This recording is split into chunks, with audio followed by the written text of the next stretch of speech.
Chris. Thank you for taking your time to be with us today. So before we start, I would like to confirm that this interview will be recorded. It's only going to take about 15 minutes, and you can skip any questions if you are not comfortable with it. So do you have any questions before we begin? No, I'm okay. You can start. Okay, so before getting into the questions, we would like you to introduce yourself and a little about your educational background. My name is Livinia Ratnam. So I graduated from my degree is in business knowledge management. I have two masters, one in corporate business and one in um, education. I'm currently doing my PhD. Okay. Anything else you would like to know? Okay, that's interesting. So we will ask the first question. What does ethics in teaching mean to you? Ethics in teaching. I would go for principles, values, or what I would say is professional standards. So when we talk about teaching, there's two sides, me to student or me to a parent. So as a teacher towards my student, I would go for first integrity. I want to be able to be honest in my communication, grading, or any responsibility given to me as a leader or as a teacher. And my base principle that I always have is I respect you, you respect me. That goes for all ages. So every student deserves to be treated with dignity, regardless of their background, ability, or whatever system the school has. You don't go around calling the child, oh, you're dumb, you're stupid. You don't do that. Everybody is different, not from the same cloth, right? Cut from the same cloth. So that's one. That's two. What else? I would say another one as a teacher is I should be responsible and also take accountability of all my actions. So that's that. That's fair enough, I believe. So the next question is, how do you maintain professional boundaries with students while building positive relationships? Um, oh, okay. Personal boundaries. First of all, that comes under our ethics as well. So professional competence, right? So as a professional, as an adult, you should know that kids or younger students are kids. So you got to have this ethical duty where you not only are a teacher to them, you also should know your boundary of what you can say to them or what you can do to them. I think the most basic stuff as a teacher is, or as a parent, you would say that, oh, I learned in school today what is bad touch, what's good touch, correct? So that also happens with the teacher. There are certain things the teacher should say or shouldn't say. So that comes to that part. Did I answer your question? Yes. Okay. For the Okay. second one, I would like to ask, what is your teaching philosophy in your class? It could be anything basic. For an example, some teachers, they wouldn't like the students to eat in the classroom. Is it like small or big? But what is your philosophy in your class? That's a very hard one. Um, my most basic stuff is philosophy.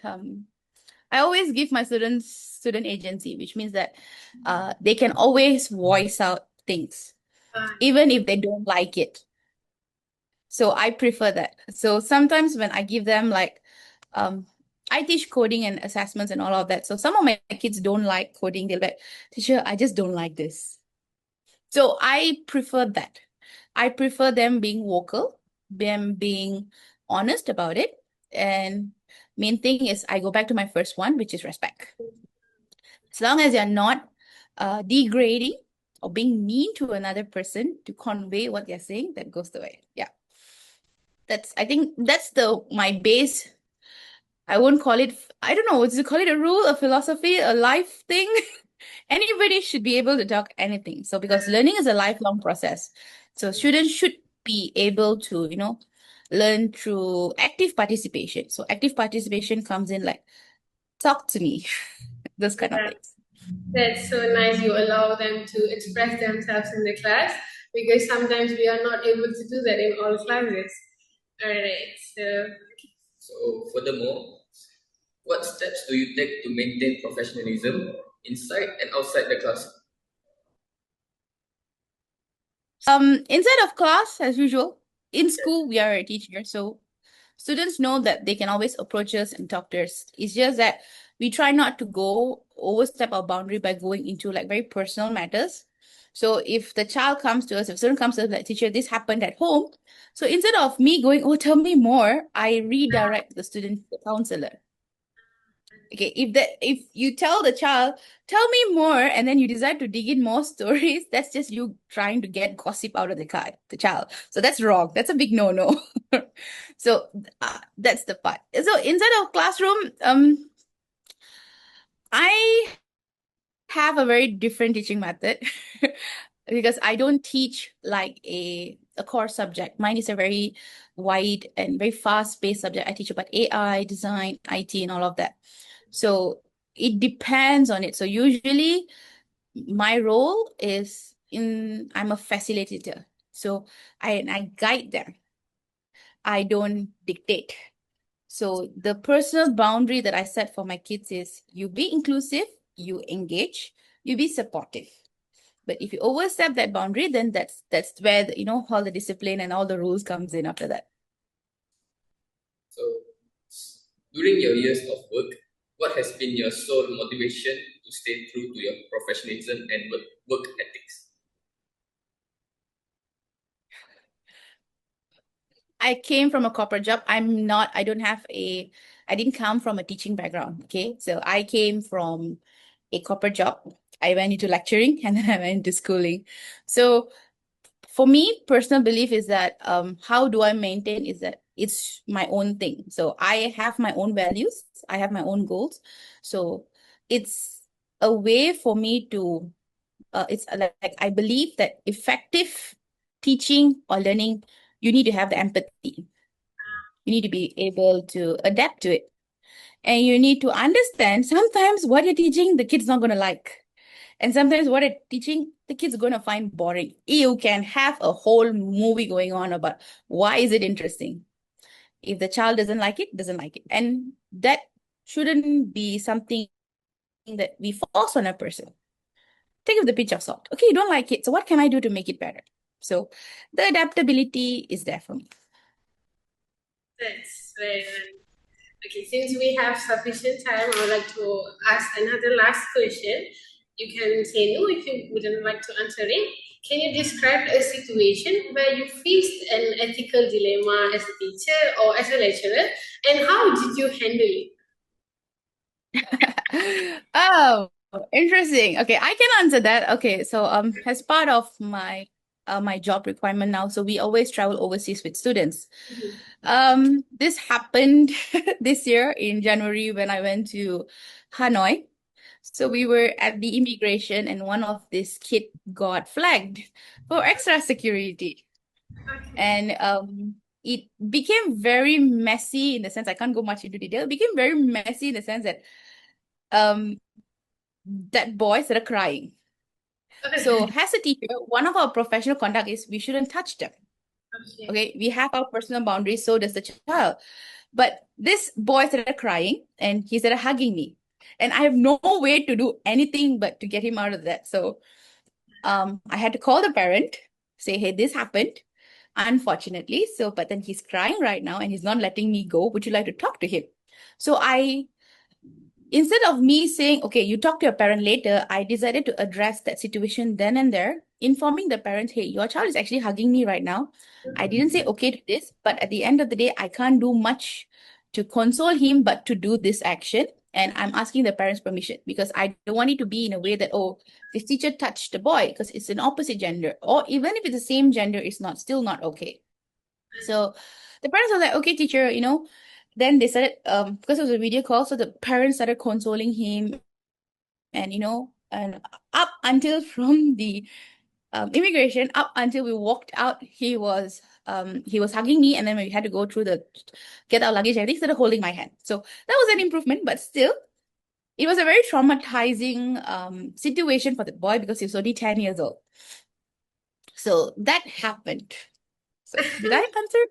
Yes, okay, thank you so much. I think every answer did match our expectations, and we are so happy that you are here and you made it to us. So we really appreciate your time.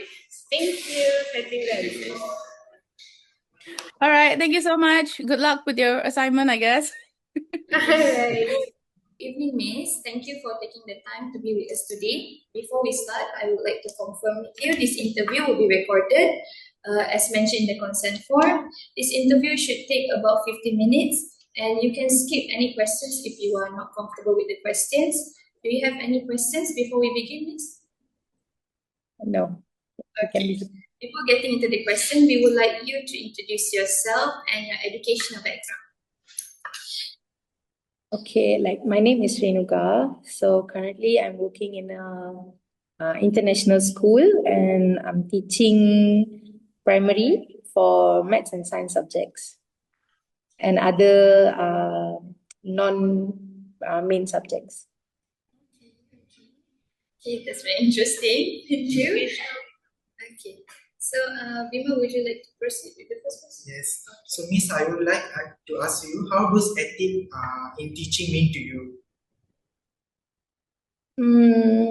Actually, it varies for each teacher because every teacher have their own style, but then we still also like because we are working under an organization, right? So usually we also have the certain SOPs that the teacher have to follow. Besides that, as long as it's not breaking the rules and it's not harming the students and it is also not being a conflict with the parents, in that way it should be okay. Thank you, Miss. Can you proceed to the next question? Sure. So, Miss, how do you maintain professional boundaries with students while still building positive relationships?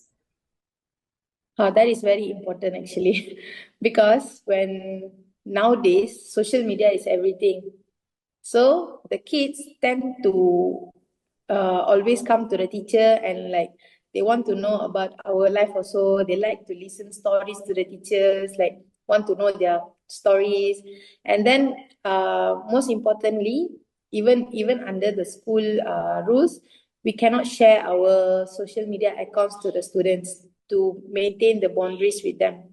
But then in class, we are not telling them any personal stories, but then we will share with them our experience. Like let's say, you know what happened like yesterday, teacher go out, this happened. So to teach them a lesson, we can share it, not like a story, but to teach them something important. Otherwise, we also won't share contact number, won't share social media accounts just to maintain the boundaries with the student, and still it's a positive way because in school we have a picture like we are a teacher, right? But then when we go out, we might be with our siblings, our attire is not formal, we might go out with our friends, we do some crazy things which in school we actually say no to the kids.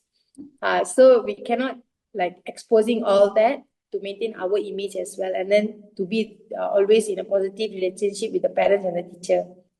Yeah, so that's how I do it. Okay, that's very interesting, Miss. Okay, can I move on to the next question? Sure. Okay, so for the next question is, what is your teaching philosophy in your classroom? Meaning, what method do you use in your classroom? What type of method? For method, since I teach 2 subjects, basically for maths, it has to be I can give examples with the subjects, right? Can I give example with the subjects? So for maths, the student need to do more student-centered work, and then it has to be an individual work because maths is more to practice. Because when you work in a group work, math doesn't work like that because there's no discussion in maths, there's no theory in maths. It's all about practice. So the kids need to do their own thinking, like to develop their own thinking, they need to do and know what is the question about, what is the formula, what is the method. So that's how. So when my maths classroom, it's a bit different. And then when it comes to science subject, we know it's more to theory. We got research, we got experiment. So that one will be more to students and teacher centered, and also more to group works. Student will always be in a group, do a project like that. Okay, that's very interesting. Very good. Okay. Okay, and then for the next question is, what step do you take to maintain professionalism inside and outside of the classroom? Like what I previously informed as well, and then the language, our body language itself very important, because now these kids they are actually more exposed to the outside world compared to us. So they can easily underestimate us, they can easily judge us actually, because they know way better than us. Not to say like the teacher got no knowledge, not like that, but in the sense of they more exposed to the social media. So they, what they see outside, when they see the teacher is doing that, they might feel like the teacher is not in a good role model. So to maintain the professionalism, we have to have that character to be a role model to the students, so that they know like, okay, I can follow my teacher in this way because she's good in that way. Oh, they cannot be like, oh, the other day I saw in the TikTok also the girl got like talk like this, and then now my teacher also is talking like this. So so they might judge there.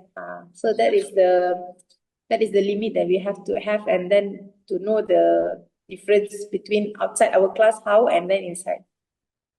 Yeah, I see. Very interesting. I'll take note on that. Okay.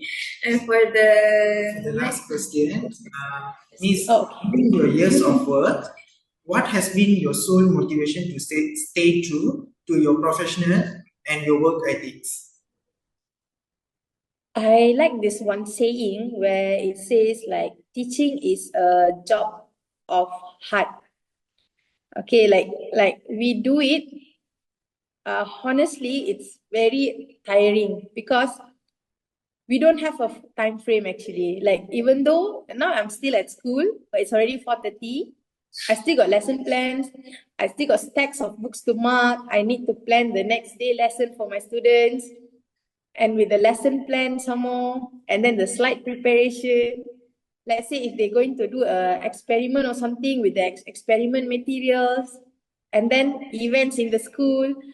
So teaching, that is the thing like, when you need to do it wholeheartedly. You cannot be like working for money or working as if it's just a job. It doesn't work that way, because you might hate the kids, because primary is even challenging, because they are not listening. They will never like you. Once you say sit down, they are not going to sit down like that. They're still going to, from this end, they will walk to that end. Suddenly, like, you see, why are you here? Your seat is that side, right? Like, they just likes to explore, likes to walk around. So we must control our temper a lot with them. And also, yeah. So the passion has to be there. Like, to be a teacher, you really need to be like, end of the day, you'll be like, okay, fine. It have to be like that. So we do it for the sake of them, because we know when they grow up, they become someone. All we want is they need to tell their kids that, oh, last time when I was studying, there's this teacher, there's this Miss Renuga, she teach me like this. That's where I'm interested to study math, study science. That is a success of a teacher, actually. I understand. Okay, okay. And then for the last question is, can you describe a situation where you face an ethical dilemma as a teacher, and how do you handle it? This happens, like this quite personal, but I would like to share, because this happens in my very first job. I was like, I was not feeling well on that day, okay? And then I was like so restless. And then my kids were like shouting, and like they already going back, it's their last period. So I was supposed to there on duty to take care of them before their dismissal. So I was sitting there, but I was not feeling so well, and I got my headache. and then I just like putting my head down, and then like I holding like this, and I'm not talking to any students. I'm not seeing what they are doing and stuff. And then it became an issue actually. And then my school organization, like because my school got CCTV everywhere. So like they screenshot and then they send me, they said like, oh, you are not safeguarding the students, you're not doing your job, you're sitting and the kids are on their iPads. So that is the first challenge that I face when I come to the job. And that's where also I realized that, like I said before, teaching, once you are a teacher, you put your students first before anyone or anything. Even for yourself, like they comes first. So after that, I experienced so many things. I learned, and then I know like how to manage my emotions, how to handle the kids as well. So after that, I learned, instead of I being quiet, I can tell my students actually that please, teacher is not feeling well, maintain your volume, maintain your indoor volume, talk slowly. So they tend to have that empathy in them also, so that they also can know the teacher's situation and they will try to help the teacher as well, give a hand to the teacher. So I don't need to face it by myself itself. At first, I feel like because first time, right? First in the situation, I feel like angry with the student, frustrated. So that was the challenges, and now I already learned. So when we give and take, they also actually, like when we talk to them nicely, they understand and they can follow. It's a very interesting story. I really like that. Okay. So that is the end of. Okay, we already settled all the questions, so that's the end of our. I see. Okay. Thank you for your time. We really appreciate it so much. Okay. All right. Thank you.